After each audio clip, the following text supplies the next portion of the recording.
या देवी सर्वभूतेषु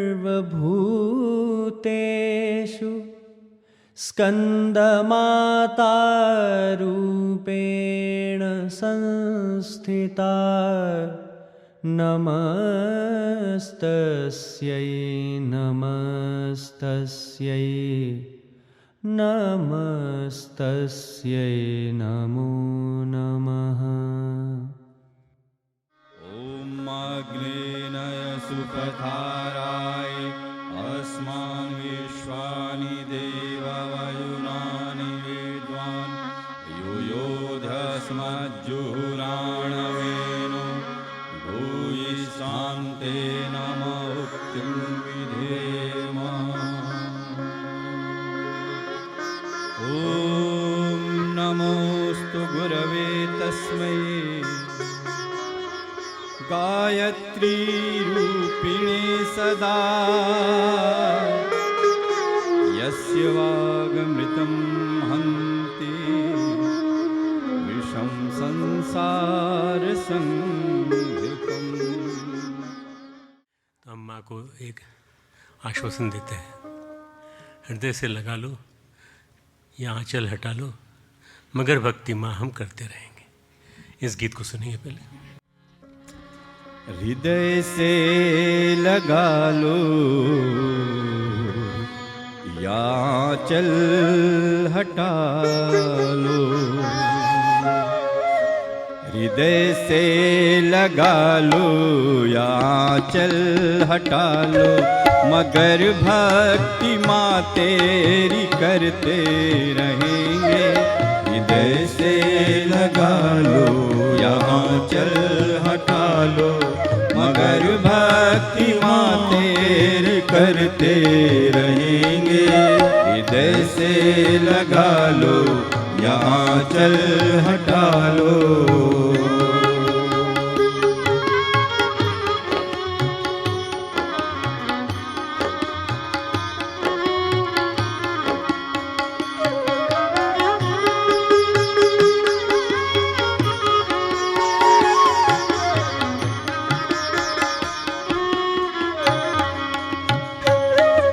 पड़े हैं पगों में यही आस लेकर, कभी तो दया दृष्टि होगी तुम्हारी। पड़े हैं पगों में यही आस लेकर, कभी तो दया दृष्टि होगी तुम्हारी। कभी शीश पर हाथ तेरा फिरेगा, तुम्हारी चरण धूल के हम भिखारी।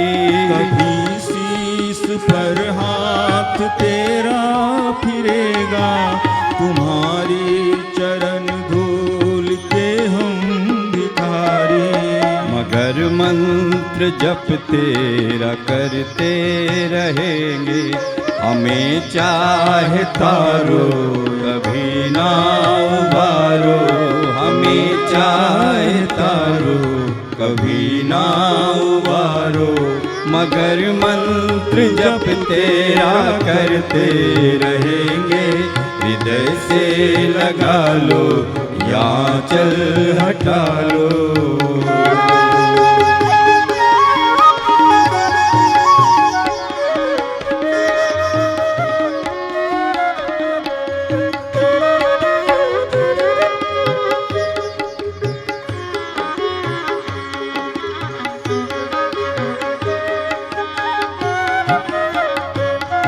नमो वेद माता नमो विश्व माता, भला कौन जग में तुम्हें जो न भाता।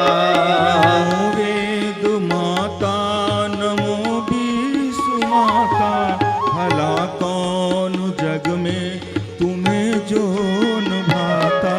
परम भक्त वत्सल परम ज्योति जननी, हृदय में हमारे यही भाव आता। परम भक्त वत्सल परम ज्योति जननी, हृदय में हमारे यही भाव आता।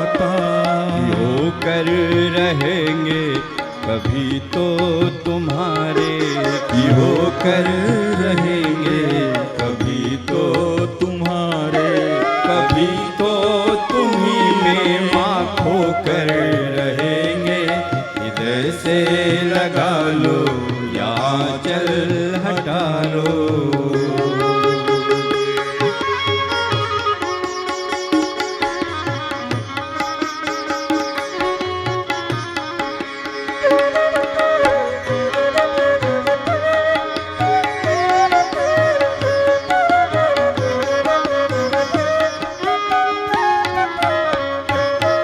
गहन वेदना से दुखी सारी दुनिया, जगत के अंधेरे मिटाने चले हैं। हम वेदना से दुखी सारी दुनिया, जगत के अंधेरे मिटाने चले हैं।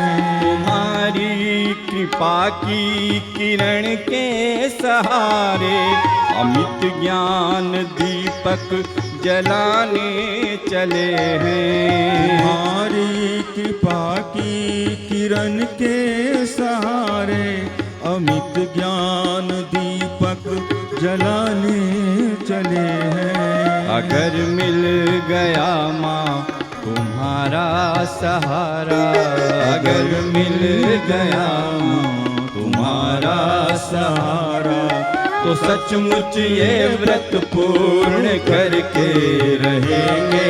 हृदय से लगा लो यहाँ चल हटा लो, मगर भक्ति माँ तेरी करते रहेंगे।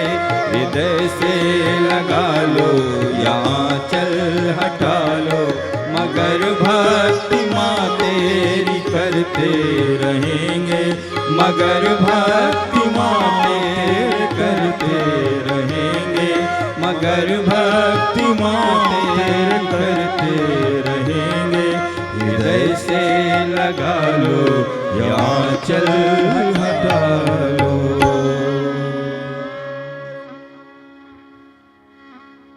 गायत्री मंत्र मेरे साथ साथ बोले।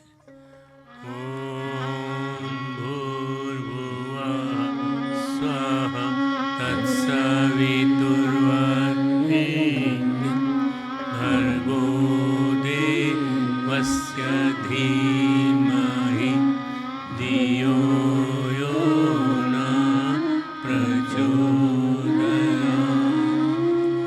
ॐ अज्ञानतिमिरान्धस्य ज्ञानाञ्जनशलाकया चक्षुरुन्मीलितं येन तस्मै श्रीगुरुवे नमः।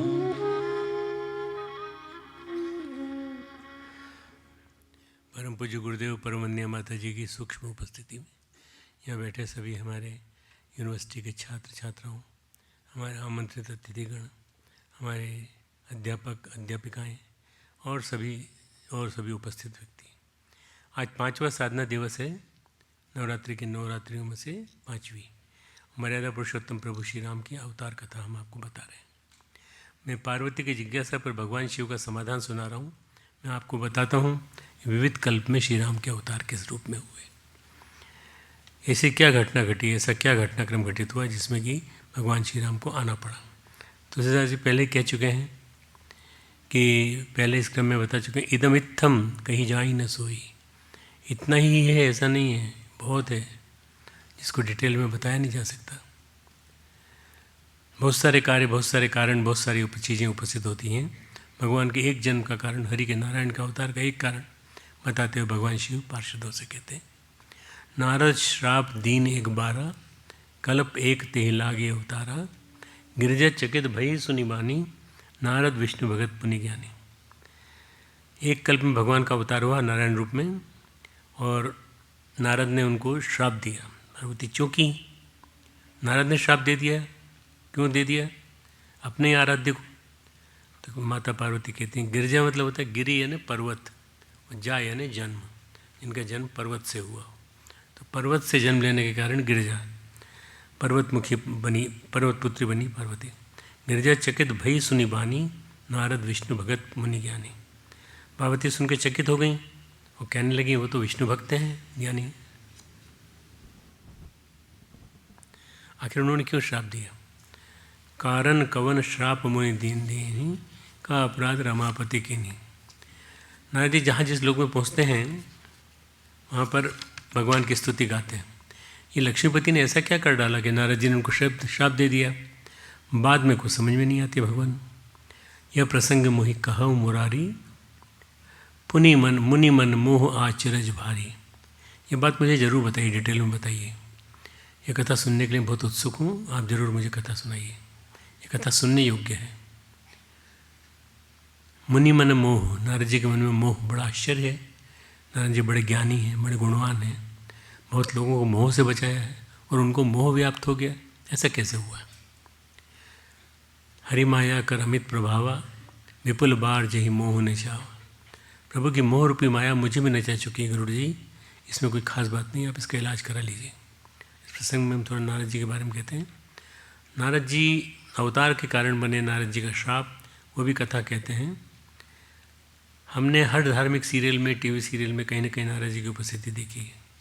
हर कथा में, कहानियों में, पुराणों में उनकी उपस्थिति मिलती है। पार्वती जी को भी आश्चर्य लग रहा है कि नारद ऋषि ने श्राप दे दिया। नारद जी की महानता, नारद जी की महिमा सब जानते हैं। नारद धर्म के प्रचार, लोक कल्याण हेतु सदैव प्रयत्नशील है। प्रज्ञा पुराण पढ़ा हो आपने कभी, तो प्रज्ञा पुराण का प्रथम खंड का पहला और दूसरा अध्याय, उसमें नारद जी की जिज्ञासा आती है और नारद जी को उत्तर देते हैं भगवान। लोक कल्याण हेतु सदैव प्रयत्नशील रहे हैं, इसी कारण सभी युगों में, सभी वर्गों में उनका सम्मान है। भगवान ने गीता में कहा है देवर्षि नाम च नारद, मैं देवर्षियों में नारद के रूप में मौजूद हूँ। और भी देवर्षि हैं, जब देवर्षि कहते हैं ऐसा नहीं कि अन्य देवर्षि नहीं हैं। ब्रह्मर्षि विश्वामित्र भी हैं, वामदेव भी हैं, महर्षि वशिष्ठ भी हैं, ये सब देवर्षि हैं। पर मैं उन सभी देवर्षियों में मैं नारद हूँ। श्रीमद् भागवत महापुराण का कथन है कि सृष्टि में भगवान ने देवर्षि नारद के रूप में तीसरा अवतार ग्रहण किया, इसलिए उन्हें भगवान का अवतार भी कहते हैं। नारद जी को भगवान का अवतार भी माना जाता है। नारद जी ने उपदेश दिया जिसमें सत्कर्मों के द्वारा भवबंधन से मुक्ति का मार्ग बताया गया है। नारद जी मुनियों के देवता थे, इसीलिए उन्हें ऋषिराज भी कहा जाता है। सारे मुनियों के देवता थे। नारद जी कथा, नारद जी ज्ञान अद्भुत है। भिन्न भिन्न लोकों में, भिन्न भिन्न स्थानों में हमें नारद जी मिल जाते हैं। देवर्षि किसे कहते हैं? देवर्षि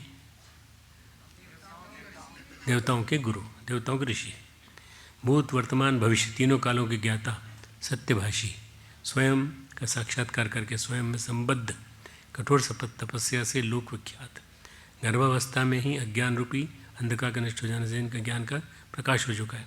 ऐसे मंत्रवेत्ता और अपने ऐश्वर्य के बल पर सब लोगों में पहुंचने में सक्षम। अपना आध्यात्मिक ऐश्वर्य इतना ज़्यादा है कि वो सब लोगों में जा सकते हैं, जहाँ चाहें वहाँ। मंत्रणा हेतु मनीषियों से घिरे हुए देवता द्विज और नृप देवर्षि कहे जाते हैं।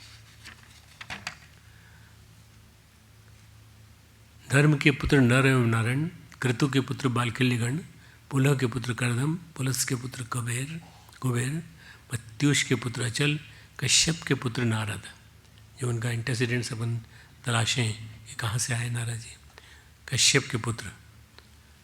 किंतु जनसाधारण देवर्षि के रूप में केवल नारद को जानता, उनकी जैसी प्रसिद्धि किसी और की नहीं मिलती। वायु पुराण में बताया गया देवर्षि के सारे लक्षण नारद जी में पूर्णतः घटित होते हैं। नारद जी को देवर्षि कहते हैं इसलिए, और भगवान कहते हैं उन सभी देवर्षियों में मैं नारद हूँ। देवर्षि एक नहीं, कई हैं, पर उन सभी देवर्षियों में मैं नारद के रूप में मौजूद हूँ। देवर्षि नारद वेद और पूर्व उपनिषदों के मर्मज्ञ, देवताओं के पूज्य, इतिहास पुराणों के विशेषज्ञ, अतीत की बातों को जानने वाले, न्याय एवं धर्म के तत्वज्ञ, शिक्षा, व्याकरण, आयुर्वेद, ज्योतिष के प्रकांड विद्वान, संगीत विशारद, प्रभावशाली वक्ता, मेधावी, नित्यज्ञ, कवि, महापंडित, बृहस्पति जैसे महाविद्वानों की शंका को समाधान करने वाले, धर्म अर्थ काम मोक्ष के यथार्थ विज्ञाता, योग बल से समस्त लोगों के समाचार जान सकने में सक्षम। चलते फिरते सैटेलाइट थे वो, चलते फिरते सब कहाँ किस लोक में क्या घटना घट रही है उनको पता चल जाती थी। और कर्तव्य अकर्तव्य में भेद करने में दक्ष, समस्त शास्त्रों में प्रवीण, सद्गुणों के भंडार, सभी विद्याओं में निपुण, सबके हितकारी और सर्वस्त्र गति के होते हैं। नारद की चर्चा 18 महापुराणों में हर पुराणों में है, लेकिन एक नारदोक्त पुराण बृहदनारायणीय पुराण के नाम से विख्यात है। मत्स्य पुराण में वर्णित है कि जितनी धर्म आख्यायिकाएँ हैं उनमें 25,000 श्लोकों का एक ही पुराण नारद महापुराण है। उसमें एक नारद महापुराण भी नारद जी के नाम से है। नारद पुराण में लगभग 750 श्लोक ज्योतिष शास्त्र पे हैं। ज्योतिष के तीनों स्कंधों की विवेचना की गई है। कौन से 3 स्कंध हैं? सिद्धांत, होरा और संहिता। ज्योतिष के तीनों ये पक्ष, उसमें व्याख्या की गई है। आम आदमी में उनकी छवि लड़ाई कराने वाले व्यक्ति जैसी हो गई है, पर ये तो सिनेमा वालों की देन है। हमारे यहाँ नारद जी की बहुत प्रख्यात ख्याति है। ये उनके प्रकांड पांडित्य वो विराट व्यक्तित्व के साथ सरासर अन्याय है कि हम उनको कहते हैं कि वो यहाँ नारद जी पहुँच गए, सबके सब हंसने लगते हैं जैसे नारद जी आ जाते हैं तो आप कुछ न कुछ गड़बड़ करेंगे। ये तो वो गड़बड़ वाले नहीं हैं। ये नारद जी जो हैं ऋषि हैं, मुनि हैं और मानस पुत्र हैं। नारद मुनि को देवर्षि कहा गया है। अथर्ववेद के अनुसार नारद नाम के ऋषि हुए हैं। ऐत्रेय ब्राह्मण के कथन के अनुसार हरिश्चंद्र के पुरोहित, सौमिक सहादेव के शिक्षक तथा अष्टवज्ञ युद्धाष्टों की अभिषिप्त करने वाले भी नारद थे। मैत्रायणी संहिता में नारद नाम का एक आचार्य का उल्लेख मिलता है। अब इतना सब डिटेल समझाने की जरूरत नहीं है तुमको, मैं सीधा उन्हीं के प्रसंग पे आता हूँ। श्रीमद् भागवत और वायु पुराण के अनुसार देवर्षि नारद का नाम दिव्य ऋषि के रूप में वर्णित है। ब्रह्मा के मानस पुत्र थे। नारद का जन्म ब्रह्मा की जंघा से हुआ था, ब्रह्मा की जांघ से निकले थे। उन्हें वेदों के संदेश वाहक के रूप में, देवताओं के संवाद वाहक के रूप में चित्रित किया जाता है। नारद देवताओं और मनुष्यों में बड़े प्रिय हैं। मान्यता के अनुसार वीणा का आविष्कार भी नारद ने किया था। ब्रह्म वैवर्त पुराण के अनुसार मेरु के चारों ओर स्थित 20 पर्वतों में से एक का नाम नारद है। मत्स्य पुराण के अनुसार वास्तुकला विशारद 18 आचार्यों में से एक का नाम भी नारद है। नारद वास्तु विद्या के भी आचार्य हैं। ये बिल्डिंग कैसी बननी चाहिए, क्या होना चाहिए, ये सब गाइडलाइंस देने वाले नारद हैं। 4 शक्ति देवियों में से एक शक्ति देवी का नाम नारदा है। नारद ऋषि को ऐसे ज्ञानी नारद ऋषि को मोह कैसे हो गया, सुनकर के पार्वती जी को बड़ा आश्चर्य हुआ। नारद जी को मोह, ये तो भगवान बड़े आश्चर्य की बात है। तो भगवान शिव ने हंसकर कहा, सुनो, बोले बिहसी महेश तब ज्ञान में मूढ़ न कोई, यही जैसे रघुपति करें जब सो तस ते छन होई। भगवान शिव बोले अपनी पत्नी से, न कोई ज्ञानी है न मूर्ख। श्री रघुनाथ जी जब जिसको जैसा करते हैं वैसे बन जाता है उनके से। तो भगवान की जो इच्छा होगी तो उस हिसाब से वो बेवकूफ़ जैसा व्यवहार करने लगेगा, भगवान की इच्छा होगी तो विद्वान जैसा व्यवहार करने लगेगा। तो ये भगवान की इच्छा के ऊपर है, आप अपनी अकल मत लगाओ इसमें। कहूँ राम गुणनाथ, कहूँ राम गुणगाथ, भरद्वाज सादर सुनहु, भवभंजन रघुनाथ भज तुलसी तजी मान मद। राघवल जी कहते हैं, भरद्वाज में श्री रामचंद्र जी गुणों की कथा कहता हूँ, तुम आदर से सुनो। मान और मद को छोड़कर आवागमन का नाश करने वाले रघुनाथ जी को भजो। नारद जी को क्या हो गया, कैसे घटनाक्रम घटित हुआ? तो नारद जी घटनाक्रम, पहली घटना है नारद का तप, दूसरी घटना तप का अभिमान। नारद के तप में कामदेव ने विघ्न डाला, नारद ने कामदेव को तो पराजित कर दिया, लेकिन नारद को अभिमान हो गया। नारद को अहंकार हुआ पहली बार, और वो ऐसा सीवियर हुआ कि बिल्कुल तरह तरह की मतलब बचकानी से हरकत करने लगे। इस अभिमान की कथा सुनाई, नारद सबके पास गए। ये कथा उन्होंने ब्रह्मा जी को सुनाई, महादेव को सुनाई और नारायण को सुनाई। फिर नारायण ने माया का कौतुक रचा और उसका कौतुक में शामिल हो गए 2 रुद्रगण। अब मैं कथा सुनाता हूँ। नारायण जी घूम रहे थे, भ्रमण कर रहे थे, भ्रमण कर तुम लोगों ने सुनी नारद मोह, सुना है ना सब लोगों ने? सबने सुना है? जो नहीं सुना है वो सुन लो, ठीक है। नारद जी घूम रहे थे, भ्रमण कर रहे थे। भ्रमण करते करते हिमालय के एक प्रांत में, हिमालय के एक स्थान में पहुँचे। हिमालय का बड़ा सात्विक वातावरण है। यही आया होगा मेरे ख्याल से, यूनिवर्सिटी वाला एरिया, यहीं आए होंगे वो। हिमालय का बड़ा सात्विक वातावरण है। सात्विक वातावरण में सुंदर सी गुफा है, बड़ी प्राकृतिक, समीप सुंदर गंगा जी बह रही थी। गंगा तट पर गुफा थी। इस परम पवित्र सुंदर गुफा को देखकर नारद जी को बहुत अच्छा लगा, बड़ा आनंद आया। गुफा में बैठ गई। गुफा में बैठ के ध्यान लगाने लगे। हिमगिरी गुहा एक अति पावनी, वह समीप सुरसरी सुनावनी, आश्रम परम पुनीत सुहावा, देखी देवर्षि मन अति भावा। मुझे पूरा विश्वास है देवर्षि यहीं आए होंगे। इतना अच्छा वातावरण कहाँ होगा जितना अच्छा वातावरण अपने है। बड़ा मन भावन, बड़ा मनमोहक वातावरण था। गंगा तट पर गुफा के आसपास पर्वत, नदी, वन के श्रृंगार के रूप में बहुत सारे वृक्ष, वनस्पति, सुंदर दृश्य। ऐसे में नारद जी का मन लग गया। ऐसे नारद जी को श्राप लगा हुआ है कि 2.5 घड़ी से ज़्यादा कहीं रुक नहीं सकते। श्राप नहीं, मतलब उनकी चैनल बनी हुई है कि 2.5 घड़ी से ज़्यादा नहीं रुक सकते। पर नारद जी, उनके बड़े भाई दीक्षित प्रजापति ने उनको श्राप दे दिया था। लेकिन मन टिक गया तो तन टिक ही जाता है, अब तक मन में स्थिरता है। नारद जी की चेतना भगवान की ओर सहज ही उन्मुख थी, भगवान नारायण की ओर थी। नारद जी वहाँ रुक गए। रुक कर सोचा चलो बहुत दिनों से रुक कर बैठ कर भक्ति नहीं की भगवान की, चलो भगवान नारायण की भक्ति करते हैं, भगवान का भजन कर लिया जाए। नारद जी बैठ गए तपस्या करने, ध्यान में बैठे हैं, भगवान में चेतना लीन है। अब नारद जी कहाँ इस समय इस कार्य की सिद्धि है तो तपस्या नहीं कर रहे। नारद जी के मन में कोई मनोरथ नहीं है। नारद जी के मन में केवल राम है, राम नारायण। राम अवतार कैसा होगा, नारायण है पूरी तरह से। अब बाहर से किसी के मन का हाल तो नहीं पता चलता, देवता को भी पता नहीं चलता। नारद जी बैठे हैं, भक्ति में उनका मन लीन है, भाव में विभोर है। सहज पवित्र नारद जी का मन ध्यान से समाधि में पहुंच गया। कब चला गया पता ही नहीं चला।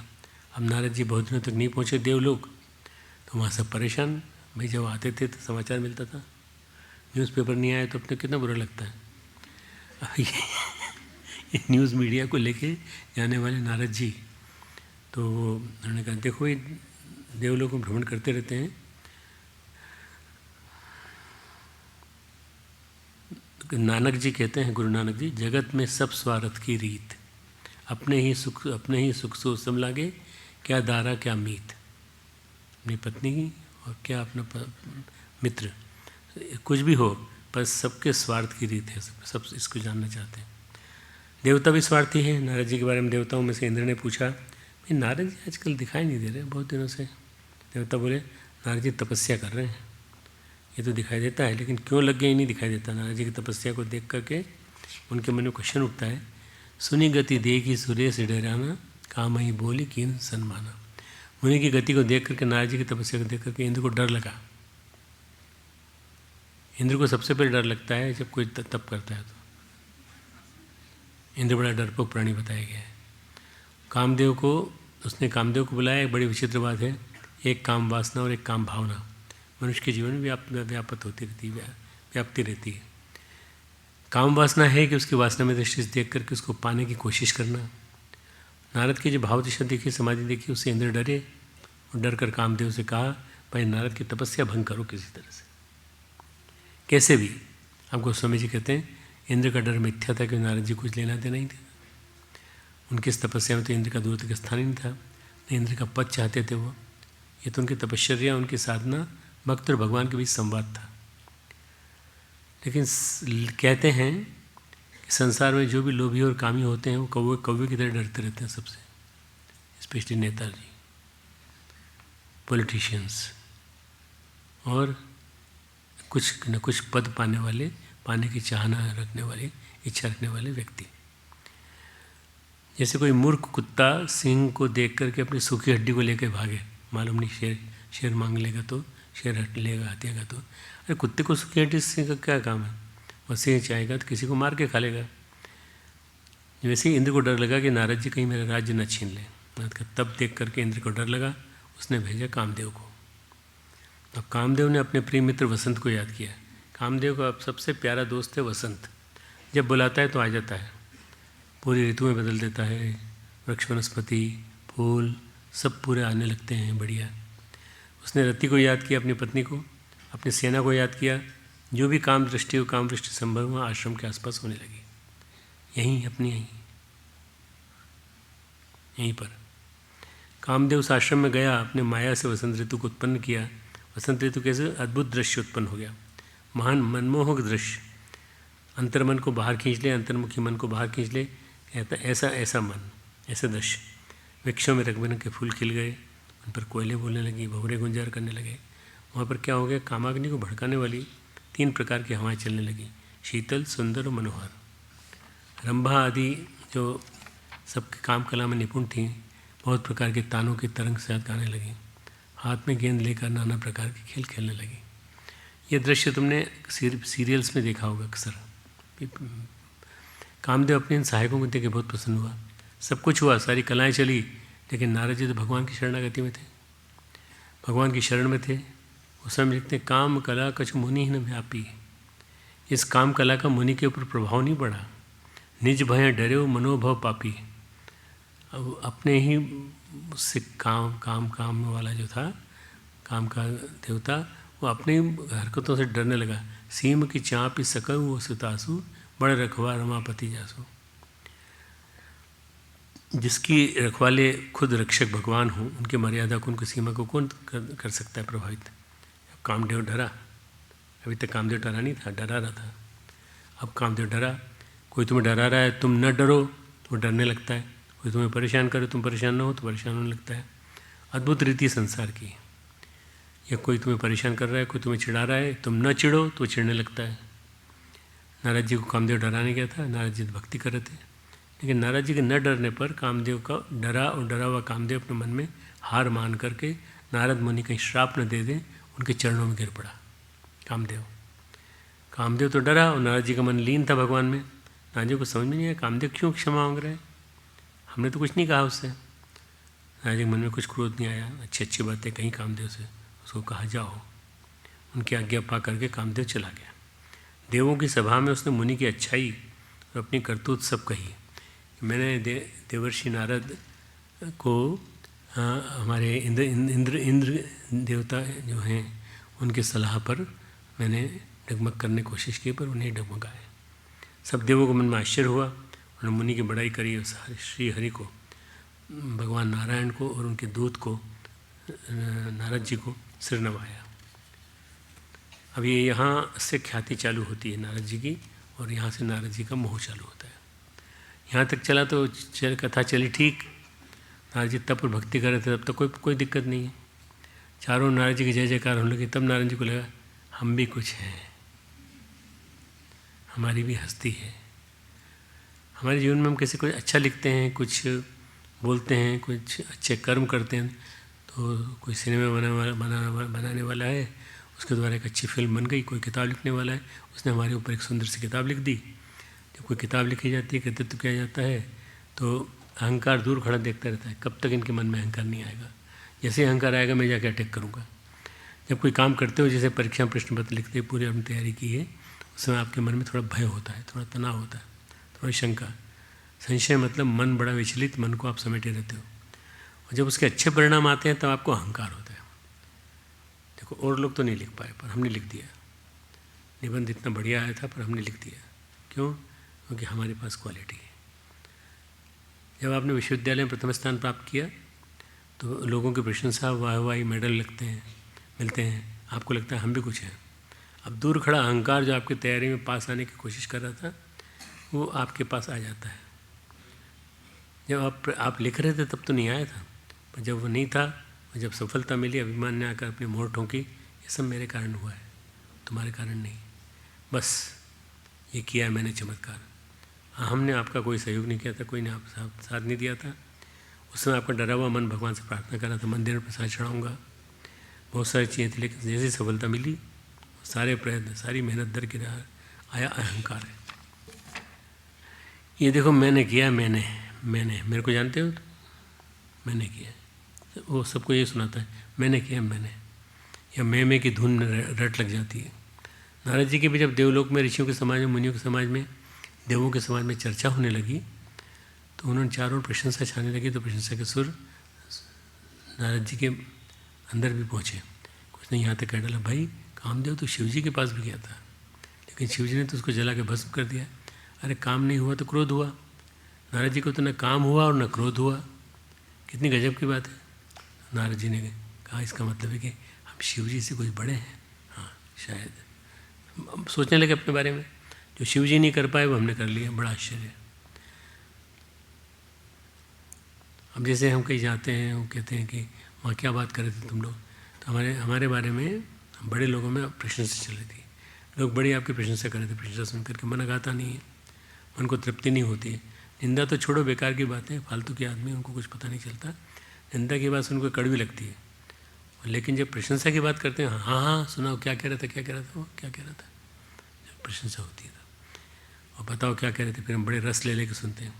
अच्छा अखबार में छपा था मेरे बारे में, अखबार की कोई कटिंग वटिंग बची है क्या, रखी है क्या तुमने, टीवी में भी निकला था, अच्छा किसी ने फ़ोटो दिखाया, मैं ये देखिए आपका फ़ोटो छपा है, हम एल्बम बनाते हैं फ़ोटो की, अरे भाई छोड़ो रद्दी हटाओ फेंक देते हैं, पर वो फ़ोटो छपी भाई खास है हमारा पेपर, उसको फाड़ना मत, बाकी को फाड़ दो तुम, हमारा फ़ोटो छपा है उसको मत फाड़ना। हमारा अहंकार ताना बाना सब चीज़ बटोर लाता है पूरी पूरी। नारद जी का तप हुआ, अब तप की बात बताते हैं, तप के अनेक प्रसंग हैं, पर तप के एक प्रसंग की चर्चा कुमार संभव में बड़ी सुंदर भाषा में की है। भगवान शिव समाधि मग्न है, उनकी समाधि को भंग करने के लिए भी कामदेव आया था। कैसे भगवान शिव समाधि मग्न है, बड़ी सुंदर चर्चा है, कुमार संभव के तीसरे सर्ग में आया है। नंदी ने कहा सबसे भाई शांत हो, महादेव समाधि में, कैसी भव्य समाधि है, कैसा भव्य चित्रण किया गया। भगवान शिव की समाधि को देखकर वहाँ जो देवदारू के पेड़ थे, देवदार जो होता है ये पाइन्स जो होते हैं ये तो चीड़ है, इनसे भी बड़े ऊंचाई वाले देवदारू कहलाते हैं। चीड़ के वृक्ष, उनका देवदार के वृक्ष, इनका हिलना बंद हो गया। नारद जी की समाधि के बारे में गोस्वामी जी कहते हैं वहाँ भ्रमर गूंजने लगे, बसंत कूकने लगा, लेकिन महादेव की समाधि में सब कुछ शांत हो गया था। महादेव की समाधि में भ्रमर शांत हो गए, वृक्षों का हिलना बंद हो गया, पक्षी चुप हो गए, पशुओं ने चलना फिरना बंद कर दिया, जगह जगह निस्तब्धता। ये बड़ा अच्छा वर्ड है हिंदी का, निस्तब्ध, स्तब्ध निस्तब्ध। क्षण भर में सारा वन चित्रलिखित से दिखाई पड़ने लगा। प्रस्थान के समय सम्मुख शुक्र की दृष्टि बचाकर जैसे यात्री चलता है, वैसे ही नंदी से आंखें चुराकर छुप कर कामदेव समाधि मंडप में पहुंचना चाहता था। महादेव पर्यंक आसन में शरीर को स्थिर करके बैठे थे। एक विशेष प्रकार का आसन है जिसमें महादेव बैठते हैं। कालिदास लिखते हैं धड़ विशाल और सीधा था, दोनों कंधे को झुके हुए थे, कर वो युगल उन्होंने गोद में रखे थे और दो खिले हुए कमल के समय जान पड़ते थे। जटा समूह नागों से बंधा था, कानों पर धूरी रुद्राक्ष की माला थी, कंठ की नीली कांति पड़ने से वो उसकी वृक्षला और भी काली दिखाई पड़ रही थी। उनके नयन आधे खुले हुए थे, विचित्र ज्योति फूट रही थी, दृष्टि को विनाशाग्र पर स्थिर जमाए बैठे थे। इस पर ये शिव जी की समाधि की बात चल रही है। भगवान महादेव निष्कंप निपशिखा की तरह स्थिर थे। कपाल और नेत्रों के अंदर से निकलते हुए जो प्रकाश के अंकुर हैं उनके सिर के ऊपर दिखाई पड़ते थे। कमल नाल से भी अधिक सुकुमार बाल शक्ति को, क्रांति को ले जाने वाले थे। देह के नवद्वारों की वृत्ति को रोककर मन को समाधि में द्वारा वश कर हृदय में स्थापित कर जिस अविनाशी को ब्रह्मज्ञान लोग देखते हैं, वही महादेव अपने आप को स्थिर देख रहे थे। इस प्रकार समाधि मग्न मन से भी अदृश्य पाया महादेव को निकट से देखकर कामदेव डरा, भयभीत हुआ और मालूम नहीं, उसको पता भी नहीं चला कब उसके हाथ से धनुष छूट कर नीचे गिर पड़ा। ऐसा सुंदर और भव्य तपस्या का वर्णन कालिदास जी ने किया है। तपस्या का वर्णन और भी मिलते हैं वाल्मीकि रामायण में। विश्वामित्र की तपस्या का वर्णन, रामचरितमानस में माता पार्वती की तपस्या का वर्णन, 300-400 3,000-4,000 श्लोकों में वर्णन है इसकी समाधि का वर्णन। माता पार्वती की तपस्या वो जो निस्पंद कर दे, स्पंद यानी स्पंदन यानी गति, निस्पंद यानी गतिहीन। तपस्या वो जो शुद्ध करे, तपस्या वो जो तपस्वी को पावन बना दे। अभिमान जिसको जहाँ छूता है बड़ा मुश्किल कर देता है, उसको मुश्किल में डाल देता है। जहाँ जहाँ अभिमान जिस स्थान पर होता है उस स्थान पर बड़ी मुसीबत पैदा होती है। नारद जी को भी अभिमान लग गया था। कहते हैं एक पल के लिए मन में अभिमान हो जाए तो बड़ा सुंदर विवेक चूड़ामणि वर्णन है। अहंकार जैसे ही मन को स्पर्श कर देता है सब कुछ प्रदूषित हो जाता है। एक बार भी अहंकार थोड़ा सा भी आ जाए, भाई आप जानते नहीं हम कौन हैं, बस इतना ही आपने कहा, इतना ही सोचा, तो आप सोचिए कि आपके मन में प्रदूषण चालू हो गया। यहाँ तक नारद जी भगवान की भक्ति की बात कर रहे थे, भगवान की चेतना में समाहित थे, वहाँ तक तो ठीक था। तो अब विवेक चूड़ामणि में एक श्लोक है, समूल कृतोपि महानहम पुनः विरुल्लेखित स्याद्यदि चित्त लक्षणम। यह प्रबल अहंकार जड़मूल से नष्ट किए जाने पर भी एक क्षण मात्र को भी चित्त का संपर्क प्राप्त कर ले तो पुनः प्रकट होकर के सैकड़ों उत्पात उत्पन्न करता है। विशेष रूप से नेताओं के बीच में, नेताओं के चिंतन में, नेता मतलब राजनीति के लोगों के और उन लोगों के जिन्होंने जो कि काम कर रहे हैं लोक नेतृत्व का, उन लोगों के जीवन में आता है तो बहुत ज़्यादा बर्बाद कर देता है। नारद जी की तपस्या, उनकी शुद्धि, उनका काम शांत होना, उनका कोप शांत होना, यहाँ तक थोड़ा सुंदर था। लेकिन आचार्य शंकर कहते हैं जिस क्षण चर्चा हुई, जिस क्षण अभिमान ने उनके चित्त को छुआ, उसी क्षण निर्मल पानी में मल घुल गया। जो उनके चित्त के निर्मल भाव दशा थी, उसमें अब मलिनता घुल गई। अभिमान ने सबको सत्यानाश कर दिया। उसके बाद नारद जी की बड़ाई अपने अभिमान की बात करने लगे। जब तक हमारी कोई चर्चा न करे, बात न करे, जैसे हमने ब्लड दिया, आपको मालूम है हमने ब्लड दिया, अब एक को कहा, फिर उसका सुना कि उसने ठीक है सुन के ऐसे कर दिया। पर अगर मान लो 4-5 से वो जिक्र न करे, तब तक हम बोलते रहते हैं हमने ब्लड दिया, हमने ब्लड दिया, ब्लड डोनेट किया। ये बड़ा संतोष देता है हमारे मन को, ऐसा कोई काम। नेताजी जितने भी लोग हैं, इन लोगों में एक प्रतिस्पर्धा रहती है, हमको पद्मश्री मिलने वाली है, आपको मिली नहीं मिली, क्या यार आप किसी काम के बताइए। मेरे पास लगभग 50-60 एप्लीकेशन हर साल आती हैं कि हमको पद्मश्री के लिए आप अपील करते हैं तो। मैंने कहा मुझे तो अभी तक नहीं मिली, मैं तुम्हारे लिए कैसे कर दूँ। पद्मश्री एक सरकारी उपाधि है, मुझे नहीं चाहिए, मैं कभी नहीं चाहता, पर वो कहते हैं आप अगर लिख देंगे तो कर देंगे, वो लोग कर देंगे। भैया मैं बहुत अच्छा है अगर कर देंगे तो। मैंने किसी के लिए लिखा नहीं अभी तक किसी के लिए लिखा। तब नारद जी शिव जी के पास गए और उनके मन में इस बात का अहंकार हो गया, हमने कामदेव को जीत लिया। सबसे बड़ी विक्ट्री क्या है? कामदेव के ऊपर हमारी विक्ट्री, जीत। कामदेव को चरित्र शिव जी को सुनाए, महादेव जी ने उनको अत्यंत प्रिय जानकर शिक्षा दी। अब जैसे विश्वविद्यालय में प्राप्त हुए नंबर हमको 95%, जो पिछले साल के टॉपर था इस साल के टॉपर हम। तो पिछले साल के टॉपर अपनी बात को सुनाना लें, देखो इस साल में टॉप किया है, तब तक बात बनती नहीं है। अब नारद जी भगवान शिव तक पहुँचे, नारद गवने शिव पाही, जीता काम अहमति मन माही। मार चरित, मार कहते हैं कामदेव को, मार कहते हैं। ये मार जो है सामान्य शब्दों में, मार जो है इतना कठिन दुष्ट प्राणी है कि ये जो आदमी को मार देता है पूरी तरह से, अंदर से बाहर तक पूरी तरह से। मार एक वर्ड है, मार। मार चरित शंकर ही सुनाए, अति प्रिय जानी महेश सिखाए। महात्मा भगवान शिव ने सोचा नारद जी तपस्वी हैं, महात्मा हैं, इनमें अभिमान कहाँ से आ गया। भगवान शिव ने नारद जी ने विचार करो, विवेक करो, इसको फेंको, उखाड़ फेंको। ये कंटक जो तुम्हारे अंदर फेंका है, कंटक फेंको, हटाओ। हे मुनि, मैं तुमसे बार बार विनती करता हूँ, निवेदन करता हूँ, जिस प्रकार ये कथा तुमने सुनाई है मुझे, तुम्हारी ये इसकी तपस्या की, ये भगवान विष्णु को मत चुनाना। क्यों? भगवान शिव जानते हैं नारायण का स्वभाव तो पूरे कांटे को फिर से अच्छे से उखाड़ेंगे, राज्य को चाहे कितना भी कष्ट हो। भगवान शिव ने शिक्षा दी थी, जो बात कही थी नारद जी की समझ में नहीं आई। अरे ये कोई बात है? हमारी प्रसिद्धि से लगता है शिव जी को वो जेलसी हो गई हमसे, वो सोचते हैं। इस साल हम टॉप कर गए ना, पिछले साल इन्होंने टॉप किया था, ये नहीं सोचे कि भगवान क्या कह रहे हैं। गोस्वामी जी कहते हैं, राम कीन चाहाई सोई होई, करई अन्यथा अस नहीं कोई, शंभु बचन मनि मन भाए, तब विरंची के लोग सदाए। विरंची यानी ब्रह्मा जी। होता वही है जो प्रभु चाहते हैं, होता वही है जो प्रभु चाहते हैं। भगवान शिव के वचन, उनकी सलाह, उनकी वाणी, उनकी बातें नारद जी को भाई नहीं। सोचे चलो पिताजी के पास चलते हैं, ब्रह्मा जी के पुत्र हैं नारद, ब्रह्मा जी के पास चलते हैं, अपने घर निकलते हैं, तपस्या हो गई, अब चलो वहाँ चलते हैं। एक बार करतल बरबीना और गावत हरि गुणगान प्रवीणा। पहले जो गान गाते थे नारद जी, उसमें मिठास थी, मधुरता थी, भक्ति भाव था, पर वो ख़त्म हो गई। क्यों? क्योंकि अब उनका जो मन था वो पूरा उसमें लग गया, पद्म विभूषण और ये सब इतनी सारी उपाधियाँ पाने में। वो मिल जाए तो आनंद आ जाए बस। शंभु वचन सुनी मन नहीं भाए, तब विरंची के लोग सदाए। ब्रह्मलोक, ब्रह्मा जी ने कहा बेटा हम तो तुमसे बुजुर्ग हैं, दाढ़ी पक गई है, बुढ़े हो गए, हमने भी दुनिया देखी, दुनिया बनाई, जब से बनी तब से देखी भगवान की लीलाएँ। महादेव ने जो कहा है उस पर ध्यान रखना, इस अभिमान को त्याग दो। पहले मना किया भगवान विष्णु ने, फिर मना किया भगवान ब्रह्मा ने, फिर किया मना महादेव ने। संसार में कुछ भी अच्छा हो, भक्त के जीवन में कुछ अच्छा हो, उसका श्रेय देना चाहिए भगवान को। ये बड़ी अलौकिक घटना है, सुना रहा हूँ इसे अपने समय की, तुम्हारे समय की, मेरे समय की। बहुत दिन पहले महेंद्र कपूर ने सुनाई थी मोहम्मद रफ़ी के बारे में, सुनाई थी कि मोहम्मद रफ़ी के पिछले कुछ समय से सारे गाने हिट जा रहे थे, पूरी दुनिया में उन्हीं की चर्चा, उन्हीं के गाने बज रहे थे।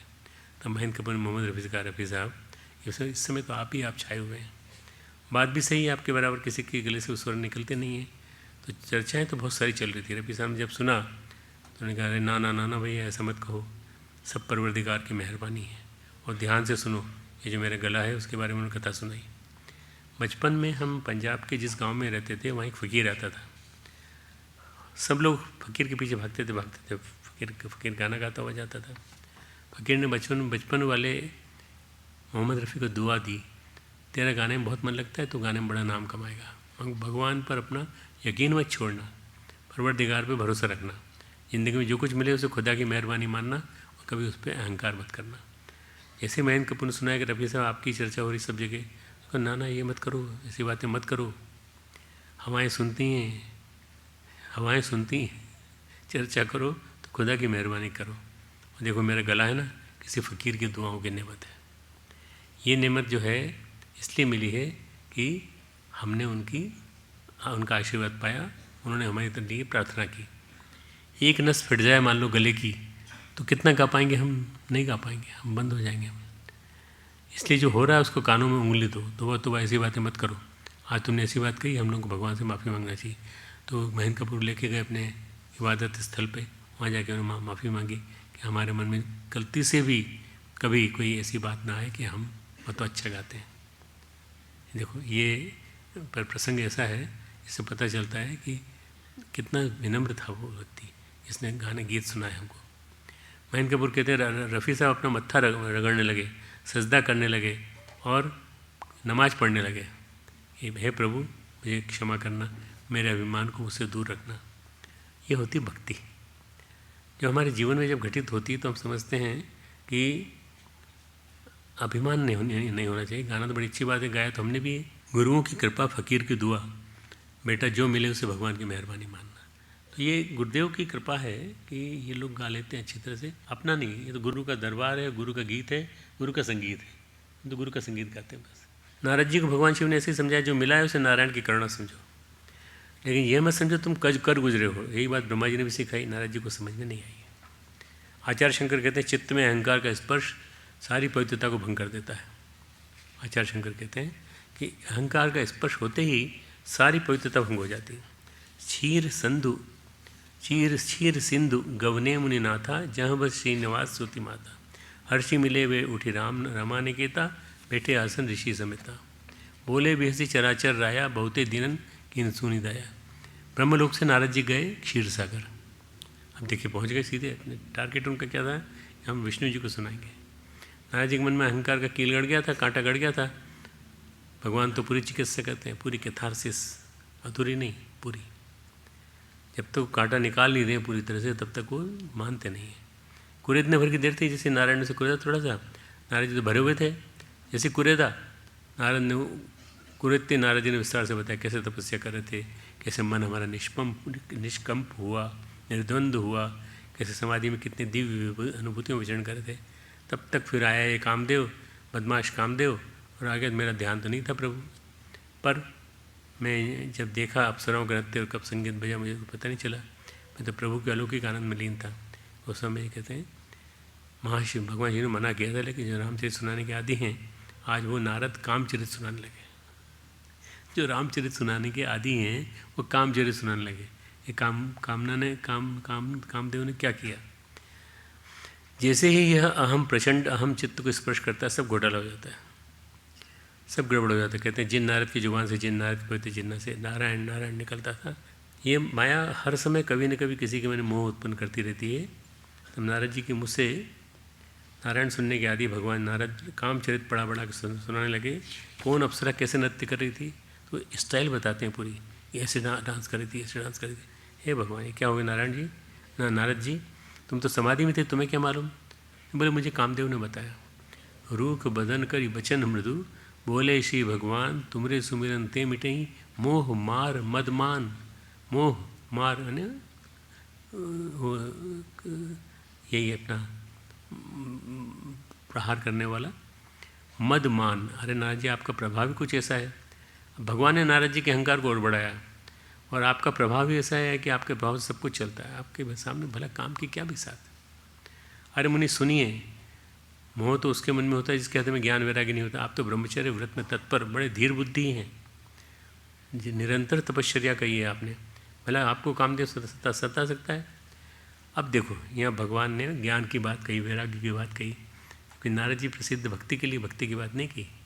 भक्ति की बात अगर होती तो नारद कामचरित नहीं कहते, भक्ति की बात होती तो नारद न कहते कामचरित, रामचरित कहते। भगवान ने प्रशंसा करी। नारद जी ने अभिमान से कहा, भगवान साहब आपकी कृपा है। करुणानिधान भगवान ने मन विचार देखा, इनके मन में गर्व का भारी वृक्ष का अंकुर जमा हुआ है, अहंकार का जहर घुलने लगा है। ये मेरा भक्त है, इसको जहरीला इंजेक्शन देना पड़ेगा। अहंकार के सर्प ने इसको डस लिया है, ठीक नहीं है, मेरे भक्त का मरण मेरे सामने हो, इसको मैं जड़ से उखाड़ूंगा। वेगी सो मैं डारियाँ उखाड़ी, मैं उसको अंदर से वेग से मतलब तेजी से उखाड़ दूंगा। पन हमारा सेवक हितकारी, क्योंकि ये हमारा सेवक है, हितकारी, पूरे विश्व की समस्त ब्रह्मांड की न्यूज़ हमको ला के देता है, और यही हमारा गड़बड़ा रहा है, तो हम तो इसके वेग से उखाड़ देंगे। जहर को ज़्यादा देर तक घुलना, ज़्यादा देर तक जहर का होना ठीक नहीं है। मैं जहर जो इसके अंदर आ गया है ये ठीक नहीं है, मैं उसको उखाड़ कर भेज दूंगा। अपने भक्त का हित करना मेरा उपाय है, जिससे मुनि का कल्याण हो, थोड़ी मेरी लीला भी हो जाए। भगवान जी ने मना किया था, नारायण करेंगे तो जरूर महाराज, इलाज तो पूरा करेंगे, लेकिन तुम्हारी फजीयत भी हो सकती है, ध्यान रखना। बिना एनेस्थीसिया के भी ऑपरेशन करते हैं भगवान विष्णु, बिना एनेस्थीसिया के भी ऑपरेशन करते हैं भगवान विष्णु। मैं तो तुमको समझा रहा हूँ कि जहर को धीरे धीरे निकालो। उसमें नारद जी भगवान के चरणों में सिर नवा के चले गए, लेकिन हृदय में अभिमान और बढ़ गया कि नारायण ने माया को प्रेरित किया, माया की कठिन करनी। सुनो, नारद की कथा है, नारद मुख कथा महत्वपूर्ण प्रसंग है। मैंने 400 योजन का एक नगर बनाया, 400 योजन। अभी समझो कि एक योजन का मतलब होता है कम से कम 25-30 कोस से, मतलब इतना बड़ा नगर बसा। नगर वैकुंठ से भी सुंदर, उस नगर में सब सुंदर नर नारी, ऐसे सुंदर कि कामदेव रति शर्मा जाए। उसके राजा का नाम था शीलनिधि। ये भगवान ने माया से रचा। और राजा शीलनिधि का जो विलास था, वैभव था, 100 इंद्रों के समान था। रूप, तेज, बल और नीति का घर था। उसकी एक बेटी विश्वमोहिनी, ऐसी सुंदर गुणों की खान कि लक्ष्मी जी मोहित हो जाए। वह सब गुणों की खान भगवान की माया ही थी। ऐसी वो राजकुमारी स्वयंवर करना चाहती थी, इसलिए अगणित राजा आए हुए थे। अब नारद जी की भी एक तमाशा आई। नारद जी के तमाशे पर एक तमाशा किया भगवान ने। कौतुकी मुनि नारद जी उस नगर में गए, नगरवासियों से उन्होंने सवाल चाल पूछा। वे समझ नहीं पाए, उनके अभिमान को महामाया अपने जाल में फंसा रही है। राजा ने राजकुमारी को ला करके उनके सामने खड़ा कर दिया, नारद जी को दिखाया, ये देखो नारद जी हैं, आप जरा कहिए इनके बारे में। हाँ जी, प्रकांड ज्योतिषी हैं, उनको सबका मालूम है, दशा ज्योतिष की दशा वगैरह सब मालूम है। तो उन्होंने, मुनि बखान कर रहे थे, मैंने काम को हराया, लेकिन उसको देखकर मुनि वैराग्य भूल गए। तो उन्होंने क्या कहा, उसके लक्षण देखे। अरे जो इसको वरेगा, जो इसका ब्याह करेगा, अमर हो जाएगा, रणभूमि में से कोई जीतेगा नहीं। शील निधि कन्या जिसे वर्ण करेगी, सभी उसकी सेवा करेंगे। ये लक्षण तो सारे परमात्मा के हैं। इतना सब सुनते ही सब लोग प्रभावित हो गए। अरे तो खुद नारद जी बोल रहे हैं। अब भक्त भगवान होना चाहता है, अब भक्त ऐश्वर्य से समृद्ध होना चाहता है। भक्ति को छोड़कर उसके मन में पता नहीं, वो माया को प्राप्त करना चाहता है। भक्त जो है भगवान का आशीर्वाद नहीं चाहता, भक्त जो है भगवान की माया को प्राप्त करना चाहता है। सभी लक्षणों पर विचार करके मुनि ने अपने हृदय में रख लिया। राजा से कुछ बातें बना करके कह दिया, लड़की बड़ी गुणवान है। ऐसा कहकर नारद जी चल दिए। अब नारद जी बार बार सोचें, बार बार विचार करें, पर नारद जी के मन में तो केवल वो लड़की राजकुमारी छाई हुई थी। मन ही नहीं लगा उनका तपस्या में कहीं भी। नारद जी भूल गए कैसे कामदेव उनके सामने गिड़गिड़ाया। नारद सोचने लगे, जैसे तब कछु न होई ते काला, एक के ही विधि मिली कवन विधि बाला। किस विधि से ये बाला मिले मुझे, ये कन्या हमें कैसे मिले। नारद जी तपस्वी थे, इतना रूप सुंदर नारद जी कहाँ से लाए। राजकुमारी, इतने बड़े राज्य की राजकुमारी, ऐसी कुछ बात हो भगवान ये कन्या हम पर मोहित हो जाए, ये प्रार्थना कर रहे थे भगवान से। कुछ वशीकरण मंत्र की तलाश करने लगे नारद। इतने लोगों को हमने दिया है, कोई आकर्षण मंत्र पढ़ने की कोशिश करने लगे, कौन दे सकता है मुझे। नारद जी के मन में चिंता हुई, भगवान दे सकते हैं तो भगवान से मांग लो, और भगवान को ढूंढने कहाँ जाऊँ, क्षीर सागर, यहीं प्रार्थना कर लो। तो भगवान प्रकट हो गए। अभी तक जो नारद जी थोड़ी देर पहले क्षीर सागर में सुना रहे थे काम को कैसे जीत लिया, वही नारद गिड़गिड़ाने लगे, भगवान हमारी शादी करा दो। भगवान हमारा मन उस लड़की में लग गया है जिसको हमने देखा अभी, वो बड़ी गुणवान है। बहुत दिनों से हमारा ब्याह नहीं हो रहा है, हमारा ब्याह करा दो। अरे भाई हम तो इतने दिन तक आपको भजन करते रहे महाराज, एक बार हमारी शादी तो करा दो, फिर हम आते रहेंगे आपके यहाँ, ऐसी बात नहीं है। और वीणा का के भजन भी गाते रहेंगे, पर हम शादी करने के बाद अपनी पत्नी के साथ रहेंगे। अति आरती कही कथा सुनाई, करो कृपा करी होई सहाय। महाराज जी कि प्रभु ऐसा ना करो, आप अपना ही रूप हमको दे दो। महाराज जी बोले कि प्रभु अपना रूप आप हमें दे दीजिए बस, और कुछ नहीं चाहिए हमें। आप तो बड़े सुंदर हो, थोड़ी देर की बात है चली जाएगी। जैसे घर में किसी लड़की की शादी होती है, उसके लिए क्या करते हैं, बारात आती है, अड़ोसी पड़ोसी से कुछ मांग लेते हैं, भाई पड़ोसी क्या से वो सामान ले आओ, सोफ़ा सेट ले आओ, ये ले आओ, वो ले आओ। शादी हुए तो शादी की लिए वजह से जब बारात चली जाएगी तब आपका सामान हम आपको वापस दे देंगे, थोड़ी देर के लिए घर की शोभा बन जाएगी। कुछ न कुछ दहेज तो मिल ही जाएगा। अब तो जरूरत है कि लड़की आए, ये कुल कन्या हमको वरे। नारद जी भगवान जिस कहते हैं, भगवान हमें अपना रूप दे दो। कहते हैं कुछ ऐसा करो भगवान कि मेरा हित हो जाए। भगवान ने कहा तो हम तुम्हारा हित करेंगे, परम हित करेंगे, हित नहीं हम परम हित करेंगे। तुम्हारे हृदय में जो भगवान शिव से बड़े हैं, ऐसा करके जो भाव है उसकी जरूरत से हम खींच लेंगे, कंटक हटा देंगे तुम्हारा। भगवान का नाज जिस प्रकार आपका परम हित होगा हम वही काम करेंगे। जही विधि होई परम हित नारद, ये चौपाई का बहुत महत्वपूर्ण प्रसंग ही है। यही विधि होई परम हित नारद, नारद जिससे तुम्हारा परम हित हो। कोई आदमी हमारा हित करने की सोच रहा है, हमें मालूम नहीं वो करेगा कि नहीं, पर परम हित भगवान ही कर सकते हैं। परम हित, हमारा वचन असत्य नहीं होगा। ध्यान रखना नारद, मैं परम हित करूँगा। नारद जी को सुनाई दे तब ना, नारद जी को सुनाई नहीं दे रहा था उस समय। कहते हैं जब रोगी कुपथ्य मांगता है, बुखार है और दही खाना चाहता है, मट्ठा खाना चाहता है, या कोई भी मसालेदार सब्जी बना दो, छोले भटूरे खिला दो, छोले चावल खिला दो। आज जिसके पेट में इन्फेक्शन हुआ है, माँ खिचड़ी खिलाती है तो माँ पे वो चिल्लाता है, हल्ला गुल्ला मचाता है लड़का, लेकिन माँ देती नहीं, डांटती है लड़के को, खाना पड़ता है। लेकिन माया के वशीभूत हुए नारद ऐसे मूड हो गए, भगवान की स्पष्ट वाणी भी नहीं समझ पाए। ऋषिराज नारद जी तुरंत वहाँ चले गए जहाँ स्वयंवर के लिए भूमि बनाई गई थी। स्वयंवर स्थली पर नारद जी पहुँचे, वहाँ देखा कि राजा लोग खूब सज धज कर समाज सहित अपने आसन पर बैठे थे। नारद मन ही मन प्रसन्न हो रहे थे, मेरा रूप तो भगवान विष्णु जैसा हो ही चुका है। मान के चल रहे थे, आईना नहीं देखा था उन्होंने, पर मान के चल रहे थे कि मेरा रूप बड़ा सुंदर है, मुझे छोड़ कन्या अन्य किसी को नहीं वरण करेगी। भगवान ने मुनि के कल्याण के लिए उनको कुरूप बना दिया, और कुरूप भी ऐसा किसी को ना दिखे, केवल कन्या को ही दिखे और किसी को नहीं दिखे। और कथा का दूसरा पार्ट यहाँ शुरू होता है कि वहाँ रुद्रगण थे, जैसे जय और विजय, जिन्होंने अपमान किया था किसका, सनत कुमार का। या रुद्रगुण ने अपमान करने की कोशिश की नारद जी का। अरे भगवान और भक्त के बीच की बात है, तुम कहाँ से घुसा है। यहाँ दो शिवजी के गण भी थे, सब वेद जानते थे। ब्राह्मण का वेश बना के सारी लीला देखते थे, बड़े मस्खरे के बने खड़े थे।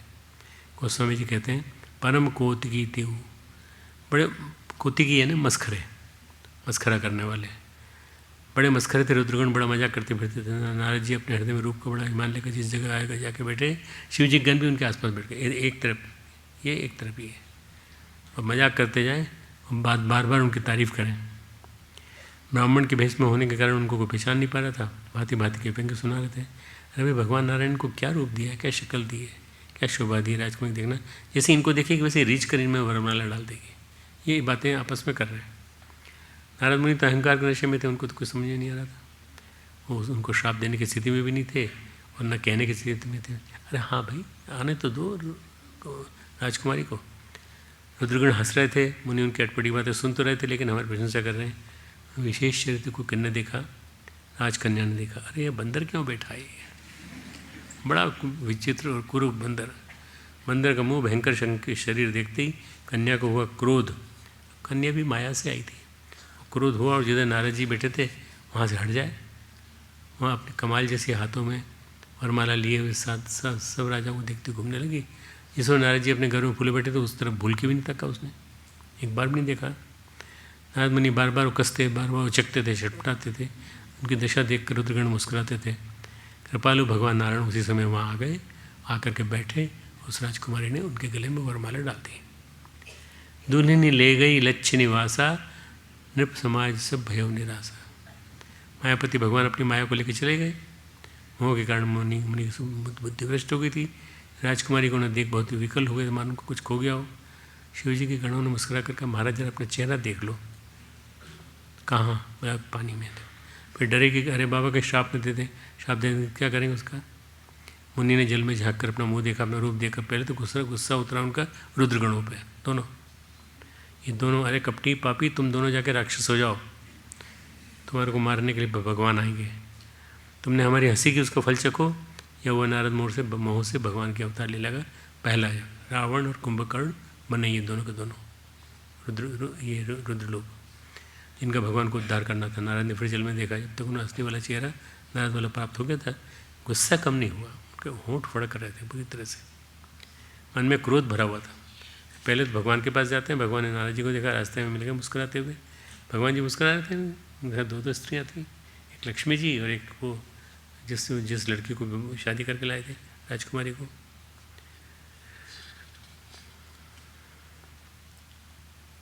भगवान ने बड़े मीठे स्वर में कहा, हे मुनि, कहाँ चले जा रहे हो, इतने व्याकुल क्यों हो भाई?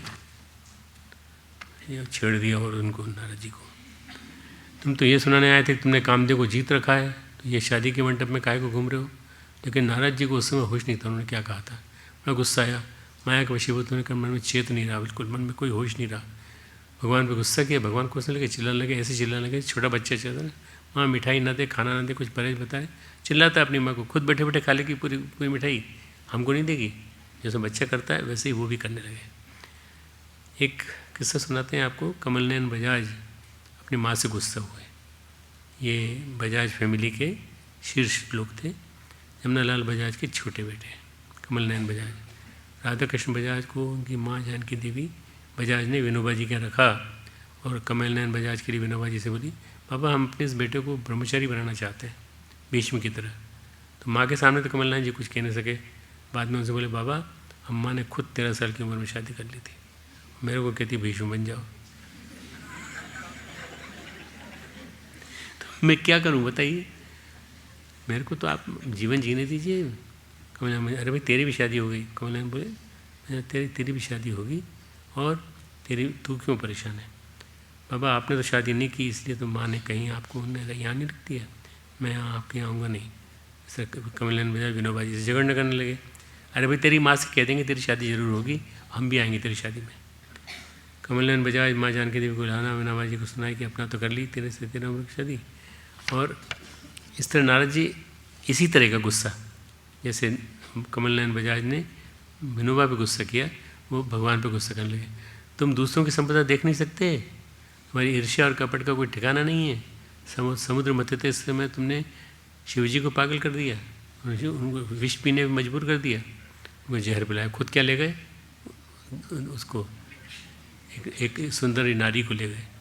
असुर सुरावेश शंकर ही आप रमा में निचारी, खुद ले गए कौस्तुभमणि लक्ष्मी जी, और वहाँ भी एक शादी करके बैठ गए, यहाँ भी एक शादी करके बैठ गए। तुम जितनी चाहो उतनी शादी कर लो, पर दूसरों का घर मत बिगाड़ो। मेरी शादी तो कभी होने नहीं देंगे, तुम बड़े धोखेबाज हो, मतलबी हो। नारद जी कह रहे हैं भगवान विष्णु को, सदा कपट का व्यवहार करते हो, तुम ऐसा क्यों करते हो? क्योंकि तुम परम स्वतंत्र, तुम्हारे सिर पर तो कोई है ही नहीं, जो मन में आता वही करता है। अब तक तुमने क्या किया? तुमने सबको ठगाया, निडर भी बहुत हो गए, तुम्हारे मन में बड़ा उत्साह रहता है, इसका होता है उसी का बुरा करने चल देते हो। जिस शरीर को धारण करके तुमने मुझे ठगा है, तुम भी वही शरीर धारण करो, ये मेरा श्राप। नारद जी ने श्राप दे दिया विष्णु भगवान को। कौन सा शरीर धारण किया भगवान ने? मनुष्य का शरीर।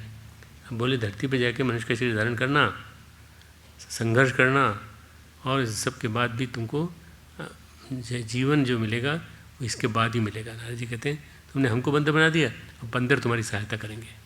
हम शादी करना चाहते हैं, तुम्हें शादी नहीं होती, तुम्हें स्त्री वियोग होगा, तुम्हारी स्त्री तुमसे अलग हो जाएगी, तुम्हें पत्नी भी चली जाएगी, तुम्हें बड़ा अहित किया है, तुम्हें भी स्त्री के ना होने का दर्द क्या होता है पता चलेगा। ये होता है जब हमारा खुद का असिस्टेंट हमारा वही गड़बड़ा जाए तो वो गाली देने लगता है हमको, बुरी तरह से गाली दे रहा है, मतलब गाली दिए जा रहा है। भगवान मुस्कुराए, उन्होंने श्राप को सिर पे धारण किया, हृदय में हर्षित होते प्रभु ने कहा, जैसे माँ अपने छोटे गुस्सेल बच्चे से कहती ना, गुस्सेल बच्चा होता है तो माँ जो है नाराज़ नहीं होती, वो नाराज़ हो रहा है तो होते रहने दो, परेशान मत हो, तुम्हारी भी शादी हो जाएगी, आज तुम्हारी तबीयत ठीक नहीं, आज खिचड़ी खा लो, कल तुम बढ़िया पकवान खिलाएंगे, इस तरह समझाती है माँ। उसी तरह भगवान ने भी नारद को जैसे माँ अपने बच्चे को समझाती है, नारद जी ने को भी समझाया, माया का आवरण वहाँ से हटा दिया। माया का आवरण हटते क्या, वहाँ न लक्ष्मी जी रह गई न राजकुमारी, सब चले गए, सब गायब हो गए। वो सुंदर सा स्थान था वो भी गायब हो गया। अब माया हटी तो उनके मन से भी हटी। भगवान ने ये ऑपरेशन उनको किया, शल्य चिकित्सा की, सर्जरी की, नारद अभिमान से मुक्त हो गए। अब नारद जी घबराए, ये क्या हो गया मेरे जैसे व्यक्ति से? जीवन मैंने तपस्या में लगा दिया और मैंने जो मेरे से कहा गया मैंने किया। इतना हे शरणागत के दुखों को हरने वाले मेरी रक्षा कीजिए, हे भगवान मेरा श्राप मिथ्या हो जाए, मेरा श्राप झूठा निकल जाए। श्राप देते समय तो पता नहीं, होश नहीं था, पर श्राप देने के बाद कह रहे हैं कि श्राप गलत हो जाए। दीनों पर दया करने भगवान ने कहा, नारद जी ये सब छोड़ो, श्राप की कोई बात नहीं, मेरी लीला है, मुझे जाना है धरती पर, तुमने जो कहा है उसे सत्य साबित करूँगा, लेकिन मैंने जो कुछ कह दिया उसका क्या होगा? देखो क्या होता है, दो बातें होती हैं। एक होता है ऑपरेशन जिसमें कटपिट होती है, उसमें होती है ड्रेसिंग, दवाई, मरहम। मेरी मरहम दवाई कौन करेगा? कैसे होगा दर्द मेरे मन में दुख है। नारद जी के मन में ये अभिमान हुआ था कि वो शिव जी से बड़े हो गए, सब चीज़ हो गई थी, अभिमान भी मिट गया था। और एक बात बाकी थी, नारद जी को भ्रांति हो गई थी कि वो शिव जी से बड़े। तो भगवान ने कहा, जपहु जाई शंकर सतनामा, होई हृदय तुरंत विश्रामा। महादेव की शरण में जाओ, महादेव का नाम जपो, तुम्हें तुरंत आराम मिलेगा। थोड़ा बहुत बचाए जहर वो भी निकाल फेंको, तब तुम्हारे हृदय में तुरंत शांति होगी। को नहीं शिव समान प्रेम मोरे, असी प्रतीति तजो जनी भोरे। शिव जी के बराबर मुझे कोई प्रिय नहीं है, इस विश्वास को भूल कर मत छोड़ना। भगवान विष्णु कह रहे हैं, शिव जी मेरे भी प्रिय हैं और तुम्हारे भी प्रिय हैं, तो शिव जी को भजना, इस विश्वास को भूल कर मत छोड़ना। हे मुनि, जिस पर शिव जी कृपा नहीं करते वो मेरी भक्ति नहीं पाता। जिस पर शिव जी की कृपा नहीं है उस पर उसको मेरी भी कृपा नहीं मिलेगी। अब से मेरी माया तुम्हारे निकट नहीं आएगी। बहुत प्रकार से नारद मुनि को समझाया, बुझाया भगवान ने, सिर पे हाथ फेरा, कहा जाओ जाओ वीणा बजाओ, जाओ घूमो पूरो। नारद जी भगवान राम के गुणों का गान करते हुए सत्यलोक को चल दिए। शिव जी के गणों ने भी देखा नारद जी बहुत पसंद थे। अब उनके हृदय का सब विषाद, संतप, सब कंटक सब मिट गए। विषाद रहित नारद जी जा रहे हैं, तब जब शिव जी के गणों नारद मुनि को मोह रहित मन में बहुत प्रसन्न होकर जाते देखा, तो चरण पकड़ लिए नारद जी के। मुनिराज, हम ब्राह्मण नहीं हैं, हम शिव जी के गण हैं, हमने बड़ा अपराध किया, हमने फल उसका पा लिया, आप श्राप को दूर करने की कृपा कीजिए।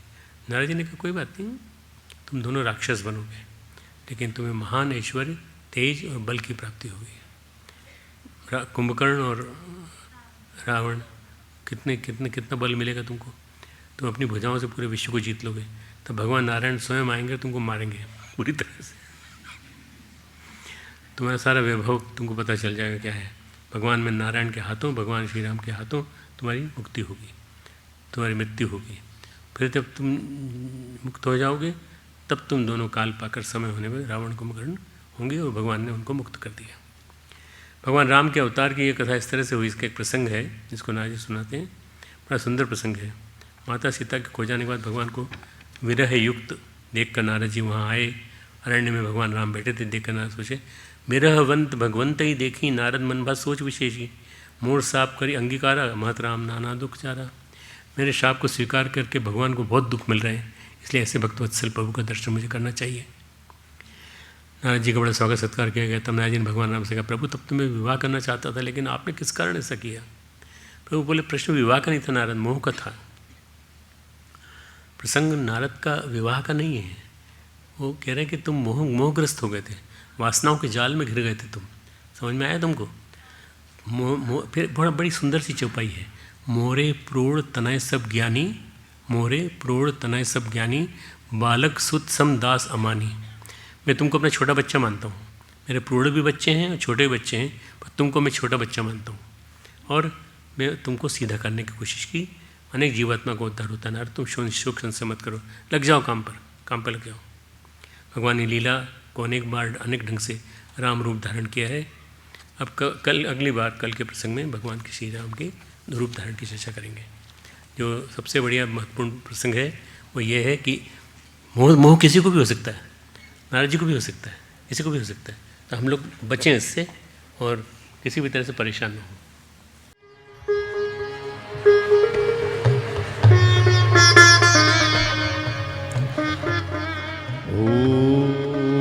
यं ब्रह्म वेदान्तविदो वदन्ति परं प्रधानं पुरुषं तथान्ये विश्वोद्गते कारणमीश्वरं वा तस्मै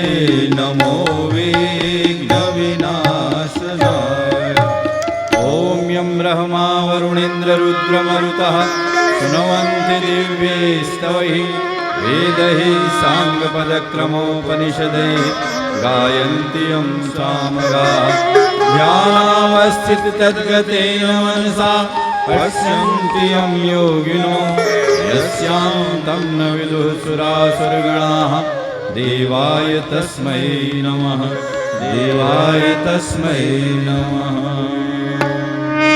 आरती श्री रामायण जी की आरती श्री रामायण जी की कीरति कलित ललित सिय की कीरति कलित ललित सिय की गावत ब्रह्मादिक मुनि नारद गावत ब्रह्मादिक मुनि नारद वाल्मीकि विज्ञान विशारद वाल्मीकि विज्ञान विशारद सुख सनकादिशेष अरुसारद सुख सनकादिशेष अरुसारद बरनि पवन सुत कीरतिनी की बरनि पवन सुत कीरतिनी की आरती श्री रामायण जी की आरती श्री रामायण जी की गावत वेद पुराण अष्टदश गावत वेद पुराण अष्टदश छहों शास्त्र सब ग्रंथन को रस छहों शास्त्र सब ग्रंथन को रस मुनि जन धन संतन को सर्वस मुनि जन धन संतन को सर्वस सार अंश सम्मत सब ही की सार अंश सम्मत सब ही की आरती श्री रामायण जी की आरती श्री रामायण जी की गावत संतत शंभु भवानी गावत संतत शंभु भवानी अरुघट संभव मुनि विज्ञानी अरुघट संभव मुनि विज्ञानी व्यास आदि कवि वर्ज बखानी व्यास आदि कवि वर्ज बखानी काग भुसुंड गरुड़ के ही की काग भुसुंड गरुड़ के ही की आरती श्री रामायण जी की आरती श्री रामायण जी की कलिमल हरनि विषय रस पीकी कलिमल हरनि विषय रस पीकी भग सिंगार मुक्ति जुगती की सुभग सिंगार मुक्ति जुगती की दलन रोग भव मूर्यमी की दलन रोग भव मूर्यमी की तात मात सब विधि तुलसी की तात मात सब विधि तुलसी की आरती श्री रामायण जी की आरती श्री रामायण जी की कीरति कलित ललित सिय की कीरत कलित ललित सिय की आरती श्री रामायण जी की आरती श्री रामायण जी आरती ले वहीं से दोनों हाथ उठाए। ओम भूर्भुवः स्वः तत्सवितुर्वरेण्यं भर्गो देवस्य धीमहि धियो यो नः प्रचोदयात्।